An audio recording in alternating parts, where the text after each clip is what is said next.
Happy Sabbath, everyone. Good to see all of you guys. We just saw three different news clips that happened pretty recently. There was a shooting at a school. There was actually a car crash where one lady was driving the wrong way, and so they crashed. And then recently, another shooting in Oklahoma as well. So, first question I want to ask you guys, when you see these kind of news, what do you think of? What are some of the emotions that run through? What are the different thoughts that you have? Okay.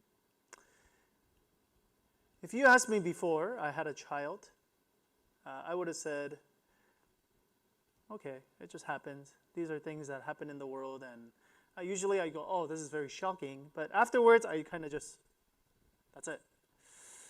But now that I have a child, it's like a totally different story. For sure, before, I thought I was always very courageous because these kind of things, it did not bother me very much. But I realized it's not that I was courageous, it's just that I had nothing really much to lose before. Okay? And when you don't have something nothing much to lose, then of course you're not that scared. But when you start to have something that you love, right? And when you have something very valuable and something worthy and something you're afraid to lose, then what happens? Fear happens as well. Okay? So I don't know what you guys are, maybe you guys are in a fearful situation right now, where because of the news, you feel very fearful. Or maybe there's other circumstances in life right now, maybe there's uncertainty with work, there's uncertainty in your finance or your relationships, where you feel like there's times of fear in your life. Okay? Regardless of where you guys are at, we're going to take a couple of weeks to actually think about fear, our fears, and is there a way to actually deal with fear in a very good way? Because fear can be very, very paralyzing oftentimes. So let's talk about two different ways that most people deal with fear. I think there's a lot of echo. We can't get rid of that, huh? Okay, we need to get rid of that. All right. The first one is you are totally controlled by fear altogether. Okay, you read these kind of news, you watch it, and you're like, I'm not going to go out for a couple of days because like they're shooting so much these days. It's like you're totally controlled by you. Your life is shaped by it. Okay, some of you might say, oh, I'm going to pull my kids out of school, or I'm not going to send my kids to school when we raise kids. Okay, so fear, it paralyzes you, and because of that, you literally shape your life around fear. Okay, and it paralyzes you. It stops you from doing the things that you have been doing because that fear is very, very real. Okay? So there's a lot of people who are actually controlled by fear and their actions change because of fear. Okay? But on the other hand, a lot of the self-help books nowadays, this is what they would tell you. They say, instead of being controlled by fear, what you need to do is you need to ignore fear. Okay? So a lot of the new self-help books, basically they say, a lot of the fears that we have are actually irrational. Okay? A lot of times, we're thinking too negatively. Okay? Yes, situations like this, does it happen? Absolutely. But the chances of happening in your life are very, very, very, very slim, according to these books. So they say, whenever we see these kind of things, we irrationally multiply our fear by too much. So it becomes irrational. It becomes controlling. And so therefore, we have to recognize, yes, there is a healthy level of fear that is necessary, but most of the things that you and I, we're afraid of, we just need to ignore it. It's not going to happen anyways. Okay? So you minimize fear and ignore it as much as possible because most of the things are just not going to happen. Okay, so there's two different ways. But both of these ways, we could see how it could be very detrimental. And it's not very realistic in our life. Okay, the first one, you're being controlled by fear. Obviously, that's not good because it's paralyzing. Right? There's things that you cannot do anymore because you're paralyzed by fear. And obviously, that's not livable. Or it is livable, but you're always under fear and it's not very pleasable. Does that make sense? But on the other hand, okay, what happens? You start ignoring fear, you're not prepared, what happens? Then you become just numb to the feeling of fear. Okay, you can become cynical, you can become bitter, and you could just go, oh, whatever, I don't care.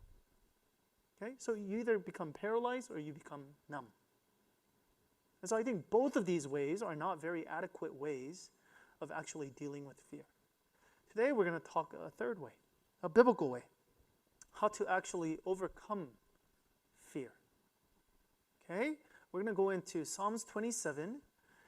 The writer of this psalm, his name is David, and he is a king. And as you guys know, the more and more responsibility and the more you have authority, what happens? There's more things that you have to think about and take care of. And because of that, with that, again, comes more fear as well. So this is what he writes. When the wicked again advance against me to devour me, it is my enemies and my foes who will stumble and fall. Though an army besiege me, my heart will not fear. Though war break out against me, even then I will be confident. So as a king, okay, personally, this is very lot of traumatic things as a king. Okay, imagine you have some enemies that want to kill you, that want to become kings themselves. Or, there's always like plotting that's going on. You don't know who's going to backstab you. You don't know which counselors, which high officials, they want to get your job. So what happens? You're constantly in fear. What if I'm not doing a good job? What if the people rebel against me? And this is what he's talking about. The first he's talking about is there's enemies all around me because of what I do. And yet he says, again, my heart will not fear. What's another bad thing that could happen to a kingdom? It says, an army besiege me, war break out against me. Okay, yes, there's personal implications of that. You stop being a king if a war breaks out, right? And you lose, obviously. But not only that, just think about your whole nation. The people that you love, all the people under you, all the servants. What happens? They're put in jeopardy. On top of that, how about financially, what happens? You go into ruins as well. What happens psychologically? You're in a war, and an army is right outside of your walls. They besieged you. What happens? What's the psychological effects of that? Constant fear and worry. And yet, this guy says what? My heart will not fear. Even then, I will be confident. Okay, so he's thinking of the worst situation that can happen because he's not saying these things did happen. He's just saying when these things happen or though these things can happen in my life. Does that make sense? He continues on. He gives one more. He gets even more personal. He says, though my father and mother forsake me, the Lord will receive me. So he gets real personal. It's not about his career anymore. It's not about just his people or his community. He gets even more personal. He says, what if in my relationships?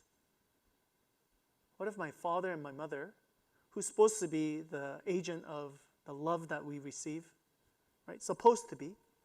What if they abandon me? What if they betray me? Does that make sense?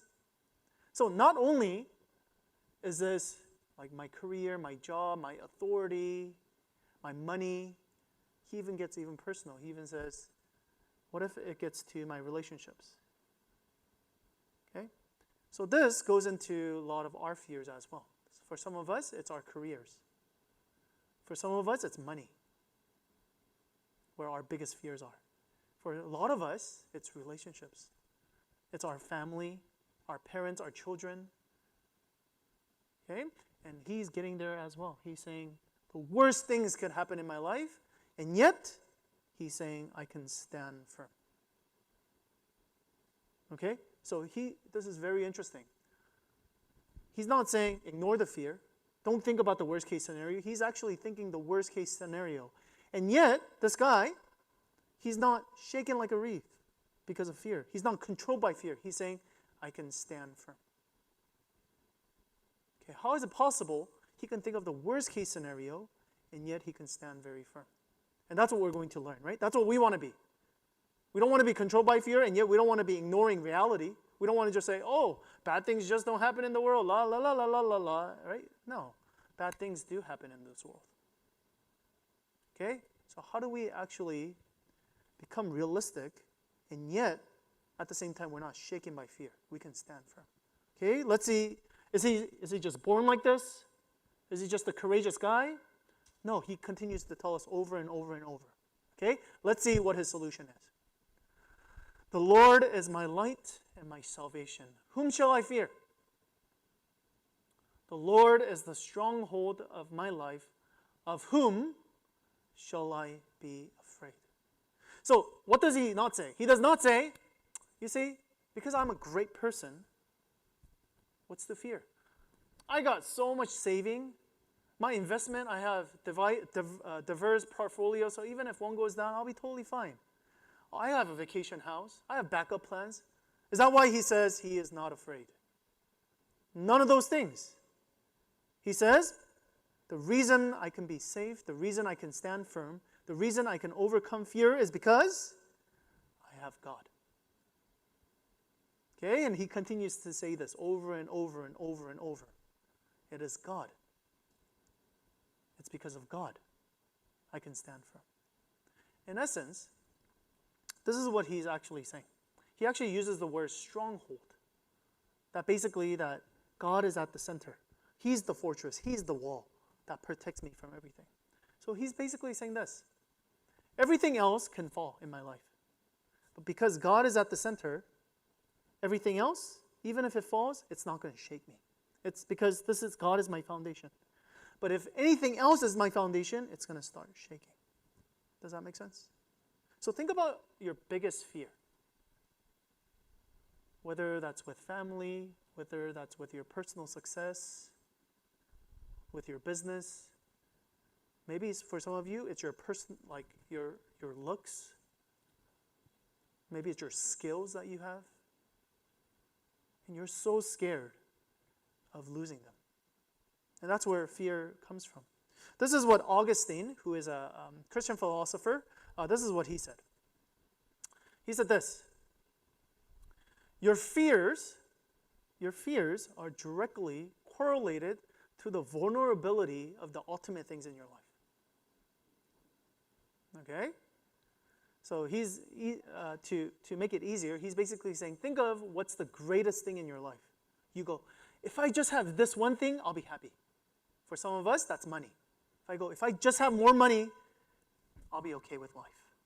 For some of you, it's relationship. If I just have that girl, or if I just have that guy, or if I just have my kids, everything will be okay. Okay, what's the ultimate thing in your life? And depending on the strength of this thing, whatever your ultimate thing is, and if this starts shaking, then what happens? Then you will start fearing. Okay? So the lighter this object is, the more it will shake. And the more it shakes, the more fear that you actually have. But if your ultimate thing is it's a very heavy thing, it's a very strong thing, it's a stable thing, then no matter what happens, the craziness, the hurricanes of life, then it will not shake. And because of that, you don't have to fear. So this is what Augustine is saying, and this is what David essentially is saying as well. I do not need to fear if my kingdom falls apart. I do not need to fear even if my parents disown me. Is there sadness? Absolutely. But he's saying, my ultimate thing is God. And because of that, even when the winds and the hurricanes happen in my life, it's okay.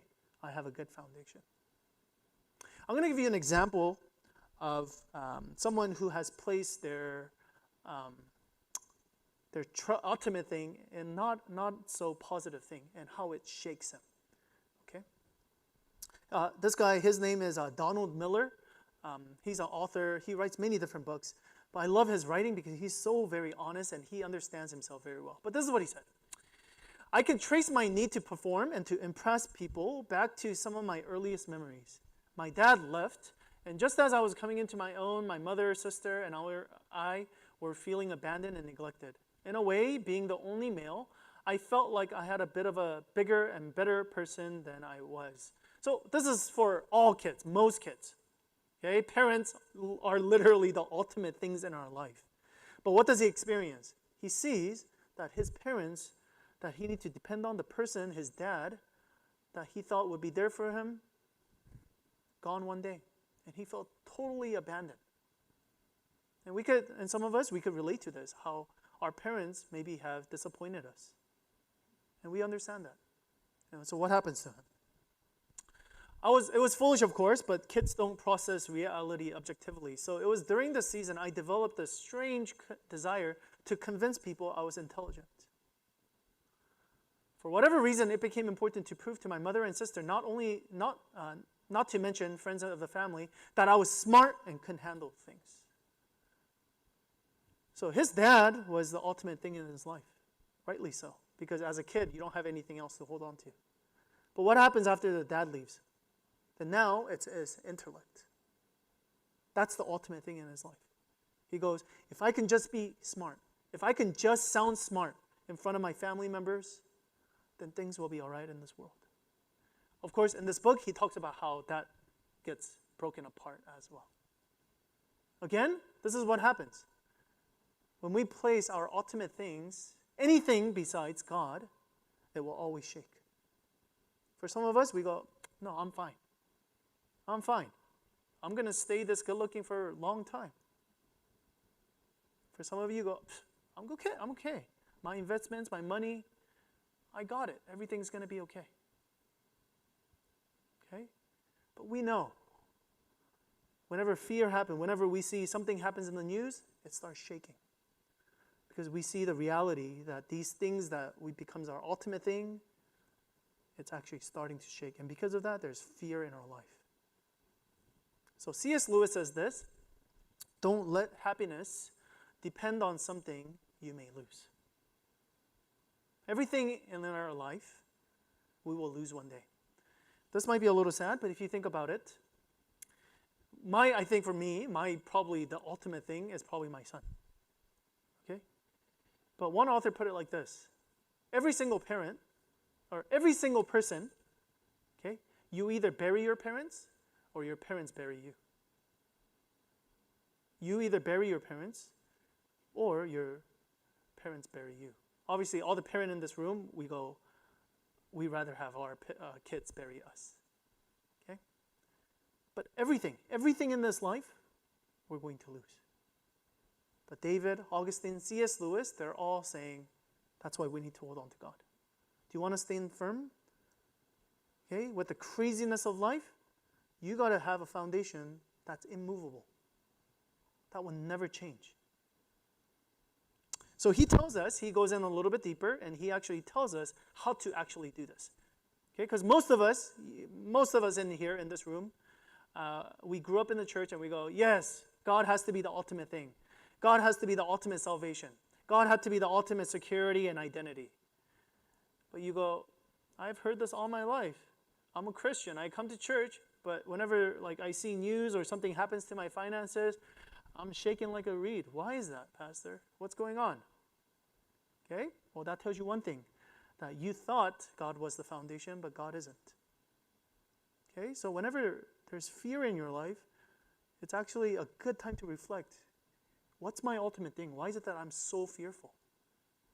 So it's actually an opportunity for you to place God back into as the ultimate thing. But we have to go a little bit deeper. David tells us exactly how we can do this. Let me skip this real quick. Okay, he says this. One thing I ask from the Lord, this only do I seek, that I may dwell in the house of the Lord all the days of my life, to gaze upon the beauty of the Lord and to seek him in his temple. So he's saying, I want one thing. But there's actually 3 different verbs in here. Okay? He's saying, I want to dwell, I want to gaze, and I want to seek God. So what's the one thing? He wants God. He desires God. He wants to be with God. This is very important because I think most of us, including myself, we don't do all 3 of these things. I think most of us, we do only one of these things. Okay? For example, whenever something bad happens in our life, then we'll seek him. That's very easy. I'm reading a book right now about someone in war, and he says, as a soldier, I learned things very quickly. But the first thing I learned when I was a soldier was I learned how to pray. Okay, not because he became a religious person, but because when when you have bullets shooting over you, you're going to be praying. And that's what he said. Okay? So we know how to actually seek God when we need stuff from him. And this is what a lot of us do, yeah? We approach him and we say, God, right now my finances are not good. Can you help me? Or, God, my relationship is falling apart. Can you help me? So it's easy to actually seek him. You don't need to be a very religious person just to seek God. There's a lot of times in our life we just seek God. But what happens most of the time? Do we dwell there? Do we gaze there? No, we don't. And that's how you know the difference between if you're just a religious person or if you're truly a real Christian. A religious person, they just go, God, give me the stuff that I need from you. And once I get it, God, I'll be back. Okay, I got to focus on, I got stuff I got to do. Or we go, if God tells you to do something you don't want to do, then no. Like, I'm going to control you. You come out when I tell you to come out. So God just becomes a genie. So you seek him when you need stuff. And when you don't need stuff, you put him right back in. But what do you see with David? Is that the type of relationship he has? No. He doesn't just say, God, when bad things happen, make these bad things go away. No, he's saying, when these things happen, I want to just seek one thing. Why? Because for David, God had become his ultimate thing. So not only does David seek him, but what does he do? He dwells there. He actually is willing to spend time. But not only that, it says he gazes upon the beauty. So he sees the beauty of God. So Tim Keller, he's a pastor, he put it like this. He said, religious people, they just find God useful. But true Christians, they find him beautiful. And that's the difference. Anybody can come and just seek him. When I'm scared, and when I'm not scared, bye. But you see, with that kind of mindset, God will never become your ultimate thing. He will just become the last thing that you come to. But if you want to put God as your ultimate thing, not only do you need to seek him in your difficult time, but you also need to dwell there. You need to actually spend time with him. And you need to actually contemplate on things of God and to see the beauty of God. And that's what changes us. That's how God can become the ultimate thing in our life. So how do we actually start doing this? C.S. Lewis, again, he's a philosopher and an author. He says it he puts it very, very well. He said this: do you want to actually put God as the ultimate thing in your life? Then instead of waiting for feelings, start doing it. This is what he says. Good things as well as bad, are caught by a kind of infection. If you want to get warm, you must stand near the fire. If you want to get wet, you must get into the water. If you want joy, power, peace, eternal life, you must get closer to or even to the thing that has them. Okay, so he's saying, do you want God to be in your life? Do you want to have this peace among the hurricanes and the storms of life? You can't just pray for them. And this is what a lot of Christians do. We just go, like it's like some kind of spell or magic. Like, God, just give me peace, give me peace. But we're not willing to get close to peace. Who is God? Does that make sense? It's like saying, again, he's giving the example. A lot of Christians were like, I'm so cold, God, I'm so cold. Make me warm, make me warm. And God's saying, you want to be warm? Come to the fire then. Okay? I'm not a genie who just gives you stuff. He's saying, I embody that. I am that. So do you want peace in your life? Then get to know peace, who is me. I'm not a peace giver who just like, okay, you get peace, you get peace, you get peace. And then you just walk away. No. Again, Christianity is not about getting stuff. It's about knowing a person. And when you know that person, you find them beautiful. He continues on. They are not sort of a prize which God could, if he chose, just hand out to anyone. They are a great foundation of energy and beauty spurting out at the very center of reality. If you are close to it, the spray will wet you. And if you are not, you will remain dry. Do you want to make God the ultimate thing in your life? Then you must get close to the ultimate thing. You can't just pray, God, I want you to be the ultimate thing. No. Just like what David did, you must seek, you must dwell, and you must gaze. It's not enough to just come here once a week. This is very good. This is a very good start. But it's not a very good end. Because you have so much time in your life. You hear a sermon for 30 minutes, you forget it so easily. So God doesn't tell you to read the Bible or pray because you become a better person. He tells you to pray. He tells you to read the Bible. Why? So that you are reminded of His goodness. Let me end with this.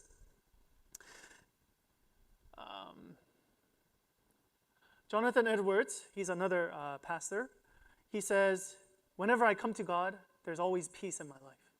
At the end of it, right? Not just help me, but when I dwell, when I gaze, there's deep peace. And he says this, it's because I know three things always for certain when I come to God. Number one, our bad things, if we bring it to God, it can turn out for good. Even in the worst things in life, if I bring it to God, there's still hope. It's always redeemable. He can always fix it. Not 100%, but there's always something He can bring goodness out of. Second thing, our good things can never be lost. My salvation, my identity, my love from God, who's going to take them away? Like Romans 8 says, what shall separate us from the love of God? Death, life, angels, demons, past, present, powers? What's going to take me away from, who's going to take away the good things of life? Nothing. And the last thing, he says, and the best things are yet to come. You think I have it good here?